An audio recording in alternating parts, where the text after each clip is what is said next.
Mario, me da muchísimo gusto estar contigo. ¿Cómo ves a la economía? Pedro, yo tiendo a ser optimista por naturaleza.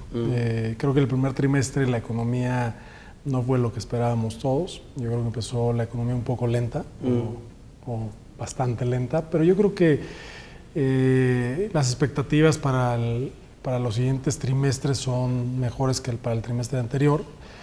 Y nosotros estamos optimistas de que el país tendrá un crecimiento de alrededor del 3%, que es pues 300% más que el año pasado, entonces lo vemos con optimismo. Yo creo que nos encantaría que el país creciera un poco más rápido, 6%, 5%, para que pudiéramos generar los empleos que necesita el país y con ello que le pudiéramos dar oportunidad de trabajo a toda la gente que la necesita.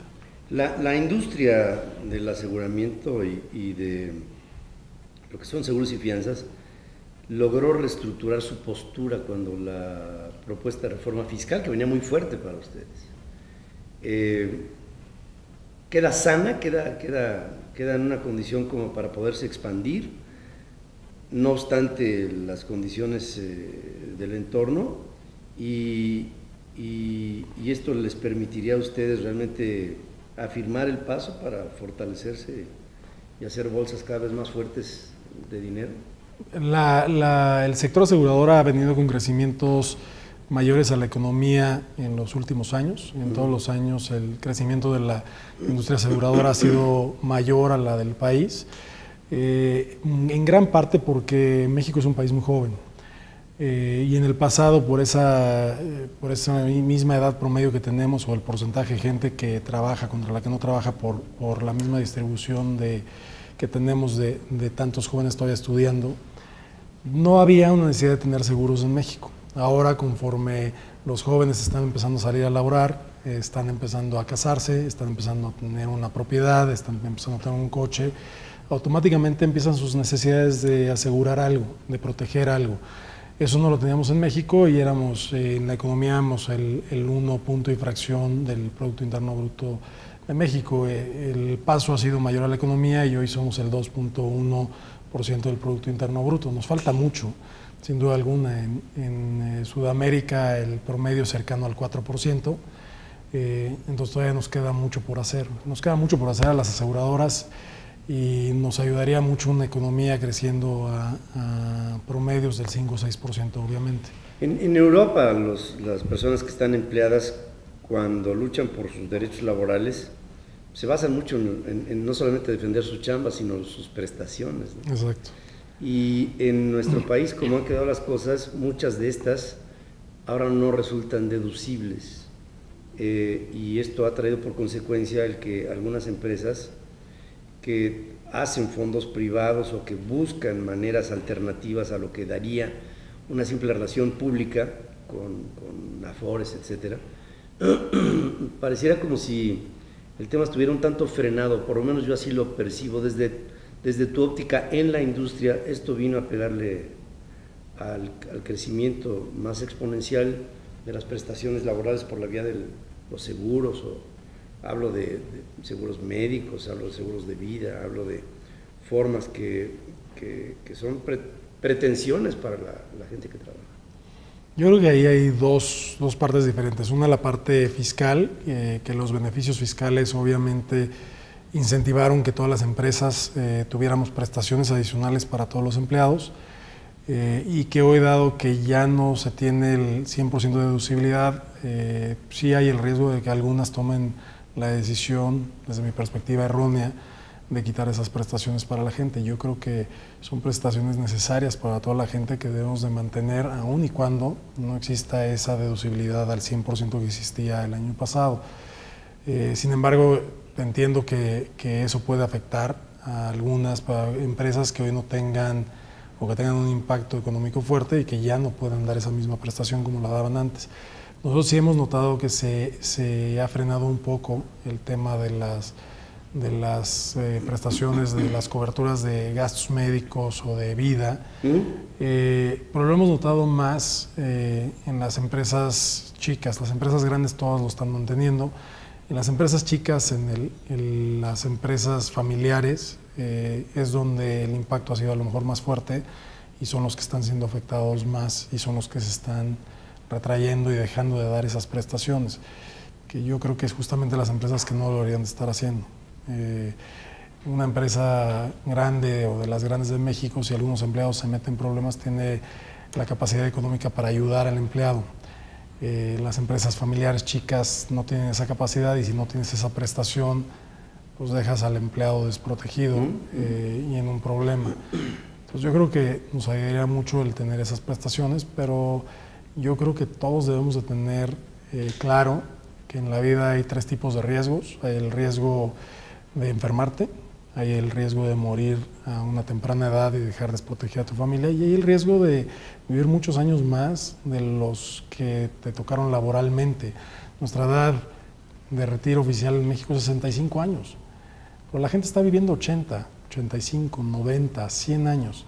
¿Cómo sobrevives una vez que pasas de esos 65 años y que ya no tienes ingresos? ¿Hemos ahorrado lo suficiente culturalmente hablando? Creo que no. Somos una cultura en México que estamos viendo en el corto plazo, a lo mejor mucho por las crisis que vivimos en los 70s y en los 80s y al principio de los 90s. Y entonces la gente piensa mucho en el corto plazo. El reto para la industria aseguradora es sentarnos con la gente a hablar de cuán importante es que empiecen a pensar en el largo plazo, porque las expectativas de vida son cada día mayores. Claro. Hacia finales de este siglo XXI habrá gente que, y además mucha dentro de la humanidad, que vivirá en 3 siglos. Que vivirá, no digo que vaya a vivir los 3 siglos, pero que va a vivir en 3 siglos. Estará naciendo a finales del 21, se va a echar todo el 22 y va a morir el 23. Y esto no crean ustedes que es una premisa loca, ¿eh? Hay cálculos en ese sentido que todos van a implicar una revolución social, desde el punto de vista de que va a revolucionarse lo que antes eran los paradigmas. Mira, cuando empieza el seguro social, Mario, el asegurado, el que tenía digamos, una jubilación, una pensión, vivía después de jubilado 2.2 años. Hoy, pues anda por los 22, después de jubilado. La carga que hay es impresionante. Es impresionante. Y si esto lo llevamos en una expectativa cada vez mayor de vida, ahora que hay páncreas artificiales y a ratito va a haber hígados y hasta cerebros, vamos a tener una problemática de grandes proporciones que para ustedes como industria creo que aparte es un reto interesantísimo, porque le tienen que dar una vuelta financiera a las cosas. Sin duda alguna, pero ¿de qué vamos a vivir? Vamos a decir que la edad promedio sea 80 años. ¿De qué vamos a vivir esos 15 años? Dicen los expertos que el promedio de costos después de retirado es el 80% de lo que ganabas cuando trabajabas. ¿Cuánto dinero es eso? La gente no se está preparando para retirarse. Yo creo que ahí debemos de empezar a pensar el sector asegurador, cómo podemos ayudar a que la gente empiece a ahorrar, a planear, para retirarse en un retiro digno, con dinero, para que no tengan que depender de sus hijos, de sus yernos, de sus nueras.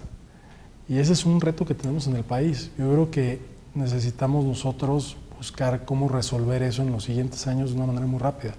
Parte va a ser platicando con el gobierno para ver cómo juntos podemos resolver esto a través de incentivos o cómo lo podemos hacer, pero una parte muy importante es la nuestra como sector asegurador. Tenemos que estar enfrente de más gente platicando de este tema porque es una realidad. En el pasado muy poca gente llegaba a vivir después de los 65 años, entonces el que el abuelo ya no tuviera dinero, pues era un problema de corto plazo para la familia cuando el abuelo regresaba a la casa. Ahora es un problema de largo. Ahora es un problema de largo plazo. Ahora fíjate, Mario, también ese es por la parte final de la vida, ¿no? Sí.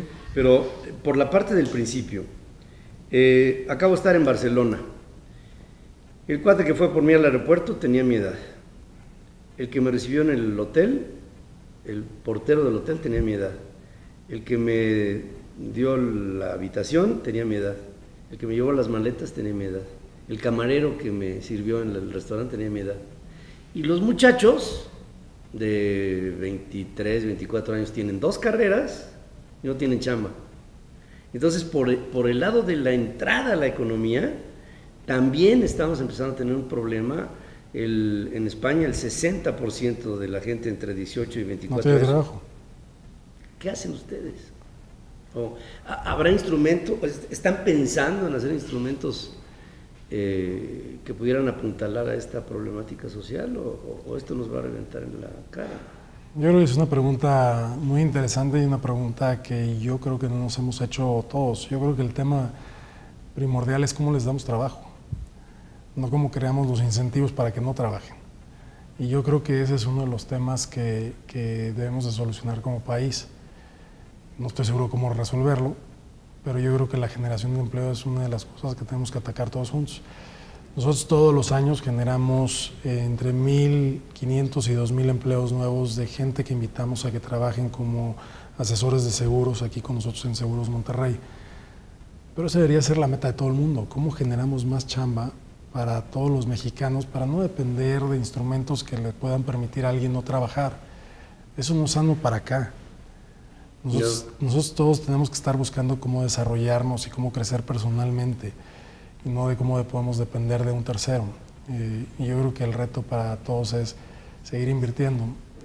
Tú y yo tuvimos la oportunidad de platicar en la mitad de la crisis en el 2009, que fuiste a dar una plática con nosotros a Extapa, y me preguntabas que cómo íbamos a lidiar con la crisis del 2009. Yo te decía, invirtiendo más. Necesitamos invertir más para dar más trabajos. La crisis no vamos a salir nunca de ella cerrando la llave, sino abriendo la llave. Y ese es el reto que tenemos ahora, cómo generamos más empleos todos. Nos toca a la industria privada sin duda alguna y tenemos que hacer nuestra parte. El gobierno puede buscar herramientas de cómo incentivar a la industria privada para que generemos más empleo para todos los mexicanos, pero yo creo que es muy fácil siempre voltear a echarle la culpa a un tercero. La responsabilidad es nuestra y nosotros tenemos que hacer lo que está en nuestras manos. Como industria nosotros tenemos que hacer mucho más.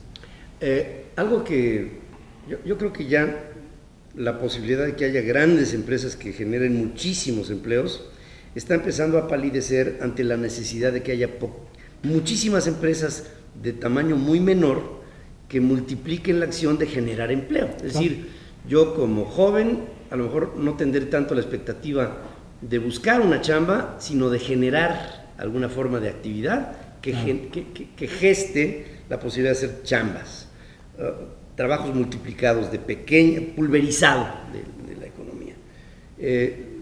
Las condiciones yo creo que ahí estarían dadas para países como el nuestro. Cuando se genera un fenómeno, y esto te lo pregunto porque tú estás en mesas de consejo internacionales, yo creo que hubo un tiempo para las economías emergentes en donde empezaron a surgir y las economías desarrolladas empezaron a estancarse. Pero estoy viendo ahora un proceso al revés, en donde las economías desarrolladas empiezan a dar muestras de que están consolidando ve los números de Estados Unidos últimamente, y las economías emergentes están empezando a tropezarse. Sí. ¿Lo ven desde tus mesas de consejo en Nueva York, en las grandes multinacionales, o cómo lo están viendo? Yo creo que específicamente en Estados Unidos todos estaban muy preocupados del estancamiento que tuvieron durante, pues desde finales del 2008 hasta probablemente el año pasado. Pero hay muy buenas señales de que la economía está empezando a revivir. Entonces ellos están ahorita con el foco de cómo logramos aprovechar ese crecimiento que se empieza a dar en Estados Unidos. New York Life sigue apostándole muy fuerte a México. Yo creo que creemos mucho en el país, creemos que el mexicano es alguien luchón, alguien dispuesto a salir adelante, y creemos que van a haber muchas oportunidades por el bono poblacional que tenemos. Hoy tenemos en México el 66% de la gente tiene menos de 40 años. 66% de la gente, y más de la mitad de ellos tienen menos de 20 años. La población de mayores de 40 es un porcentaje muy chiquito de la economía. En Rusia están exactamente al revés. El 60% de la población tiene más de 40 años y los jóvenes los jóvenes son una minoría. Nosotros tenemos esa ventaja. Tenemos que aprovecharlo. El bono demográfico. El bono demográfico nos tiene que ayudar, y yo creo que por ello creo que México está muy bien posicionado, probablemente mejor que muchos otros países desarrollados. Ahora nos toca aprovecharlo. Corrupción. ¿Qué concepto breve me tienes sobre la corrupción en México, desde la perspectiva de tu escritorio? Nosotros tenemos como política que nosotros no entramos al sector gubernamental a menos que sean las reglas transparentes. Si las reglas son transparentes, vamos, no. Si no, no. ¿Inseguridad? Inseguridad, yo creo que tuvimos un periodo donde la inseguridad había mejorado, pero ahora uno lamentablemente prende la tele y vuelve a escuchar temas que pues habían desaparecido a lo mejor un año de las noticias, ¿no? Ahora Tampico vuelve a ser la noticia y vuelve a haber un tema de inseguridad. Yo espero que sea una burbuja y que regresemos otra vez a tener la tranquilidad que todos queremos tener. ¿Impunidad? Yo creo que ese es el reto más importante que tiene México. Si resolvemos la impunidad, todo lo demás empieza a fluir. ¿Educación? O tenemos una reforma que tenemos que aprovechar.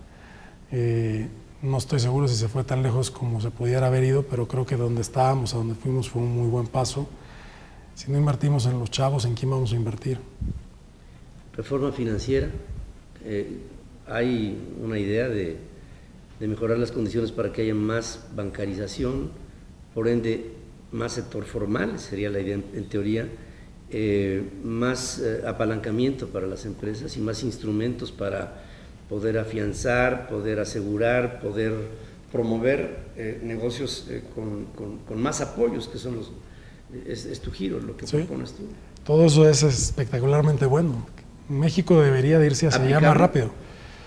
Tiene que ser aplicable. Eso depende de la voluntad, ¿no? Y si tenemos la voluntad todos como mexicanos, se tiene que implementar. Si no es la voluntad, pues qué bueno que pusimos la ley. ¿Cómo ves esto que tú llevas en 5 años?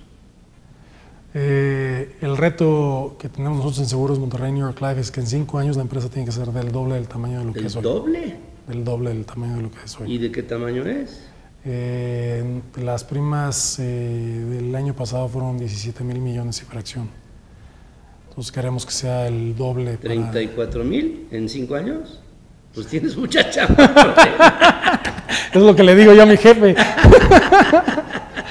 Oye, pues esto lo tendremos que ir revisando con el tiempo. Encantado. Yo creo como tú que México debe de instalarse en el ámbito de la solución más que del problema, no sin dejar de apuntar los problemas para llegar a las soluciones. Me gusta tu actitud, es una actitud optimista, es joven, es entusiasta, es entrona, y te deseo un gran camino a ti y a los ¿cuántos trabajadores? Tenemos en Seguros Monterrey 1,400 empleados y tenemos 5,800 asesores que trabajan con nosotros. Más los empleos indirectos que se generan, sí, exactamente. Estarán generando en toda la República Mexicana. En toda la República, completa. exactamente. ¿Dónde no hay? Asesores tenemos en toda la República literalmente. Tenemos oficinas, 25 oficinas que la tenemos en las 25 ciudades de mayor actividad, pero tenemos asesores en toda la República. Mario, me da mucho gusto estar contigo. Tocar termómetros como tú me documentan el optimismo y me hacen pensar que México tiene un camino como todos lo buscamos un camino para este país, con cada vez mayor formalidad, cada vez mayor honestidad, cada vez mayor esfuerzo y mayor trabajo que nos lleve a mejores resultados. Y esto es algo que desde la óptica empresarial moderna debe de ser nuestro foco. El objetivo está allá y estoy seguro que empresas como tú y como lo que tú haces serán ejemplo. Te agradezco mucho que me des estos minutos. Gracias a ti, Pedro. Muchas gracias. Gracias, Mario.